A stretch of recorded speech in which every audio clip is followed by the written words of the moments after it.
musibah, tenda-tendanya roboh, airnya tumpah, becek tetapi tidak bisa berwudu di sholat subuh. Kemudian Rasulullah berdoa, dari tangannya keluar angin yang sangat deras. Tapi ini juga sama, mukjizat ini hilang dengan bersama wafatnya Rasulullah SAW. Ada satu mukjizat, yang mukjizat ini bermanfaat bagi umat ini sampai hari kiamat nanti, yaitu Al-Quran. Al-Quran merupakan mukjizat sampai hari kiamat nanti dengan syarat tamassaku bihi. Kamu hendaknya berpegang teguh dengan Al-Quran ini, kemudian berikhtiar untuk selalu berusaha menepati dengan apa yang Allah ajarkan dalam Al-Quran. Itu sebabnya Nabi pernah bersabda, man ja'ala al-Qur'ana amamahu, siapa yang menjadikan Al-Quran di depannya menjadi panutan, qadahu ilal jannah, Al-Quran itu akan menuntunnya ke surga. Wa man ja'ala al-Qur'ana khalfahu, orang yang menjadikan Al-Quran di belakangnya, saqahu ilan nar, dia akan mendorongnya ke neraka.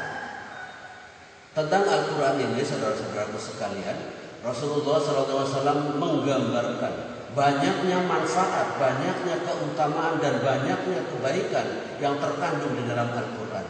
Sehingga Nabi pernah berpesan, Iqra'ul Quran, bacalah oleh Al-Quran, oleh kalian Al-Quran. Fa innahu syafi'un li sahibihi yaumal qiyamah. Sesungguhnya Al-Quran itu akan menjadi pemberi syafaat atau penolong di hari kiamat nanti.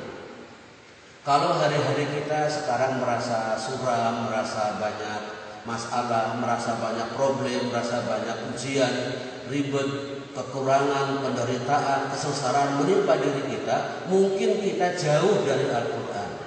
Maka kalau kita ibarat orang berobat, sekarang bacanya hanya satu halaman. Kalau kita ingin bahagia, ingin berkah, ingin indah, ingin hidup, ingin merasa di surga, maka perbanyak baca Al-Quran. Dosisnya ditingkatkan.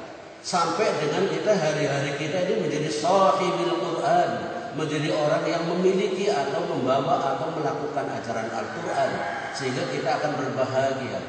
Bahkan Rasulullah menjelaskan, innal baital ladzi yuqra'u fihi al-Quran, rumah yang di dalamnya dibaca Al-Quran, kasura khairuhu, kebaikannya sangat banyak, wa qalla syarruhu, dan sedikit kejelekannya. Maka Al-Quran kalau kita jadikan sebagai sahib berarti teman, pemilik, ataupun sesuatu yang menyertai kita. Nah, kalau Al-Quran sudah selalu bersama kita, paling tidak perwakilan dalam rumah kita. Habis subuh misalkan ibu urusan dapur sibuk, bapaknya yang baca Al-Quran. Habis maghrib mungkin ibu masih ada kelanjutan di dapur belum selesai, bapaknya yang baca Al-Quran.